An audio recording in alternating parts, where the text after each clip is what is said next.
മച്ചാന്മാരെ, ഈ പ്രായത്തിലും ഇത്രയും അധ്വാനിക്കുന്ന അമ്മയെ കണ്ടോ? നോക്കാനൊന്നും ആരും കാണില്ലായിരിക്കും. എന്ത് കഷ്ടമാണല്ലേ. കാറിൻ്റെ മുകളിലെല്ലാം വലിഞ്ഞു കയറി അവർ അവരുടെ ഉപജീവനമാർഗം കണ്ടെത്തുകയാണ്. ദൈവത്തിൻ്റെ ഓരോ വിധികളെ. കഷ്ടപ്പെട്ടാണ് അവർ ജീവിക്കുന്നത്. ആരുടെ മുന്നിലും കൈനീട്ടാതെ അന്തസ്സും അഭിമാനത്തോടും കൂടി അവർ കഷ്ടപ്പെടുന്നു. അവർക്ക് തീരെ മേല എങ്കിലും അവർ ചെയ്യുകയാണ്. ഒരു ആഡംബരക്കാറിൽ ശക്കലം ചെളി പറ്റിയിട്ടുണ്ട്.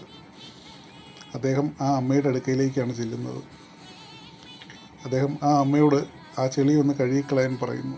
അമ്മ ഒരു മടിയും കൂടാതെ ബക്കറ്റും വെള്ളവുമായി വന്ന് ആ ചെളിയെല്ലാം മനോഹരമായി കഴുകി വൃത്തിയാക്കി കഴിഞ്ഞു. അദ്ദേഹം ആ അമ്മയ്ക്ക് പണം കൊടുക്കുകയാണ്. ഒരു കെട്ട് നോട്ടാണ് കൊടുക്കുന്നത്, ദൈവത്തിൻ്റെ കയ്യൊപ്പുകൾ. ആദ്യം അമ്മ വേണ്ട എന്ന് പറഞ്ഞു, പക്ഷേ അദ്ദേഹം നിർബന്ധിച്ച് കൊടുത്തു. വളരെ സന്തോഷം പറഞ്ഞു. അദ്ദേഹം അതിനുശേഷം ആ അമ്മയ്ക്കൊരു സാരി തോളിൽ കൂടെ ഇട്ട് കൊടുക്കുന്നൊരു സീനുണ്ട്. വൈകാരികമായ ഒരു സീനാണത്. എന്നിട്ട് അദ്ദേഹം കുറേ സമ്മാനങ്ങളും കൊടുത്തു. ദൈവത്തിൻ്റെ ഓരോ കയ്യൊപ്പുകൾ ഓരോ മനുഷ്യൻ്റെ രൂപത്തിലെത്തി. അത്ര സന്തോഷമായല്ലേ. വീഡിയോ ഇഷ്ടപ്പെട്ടോ മച്ചാന്മാരെ? Thank you.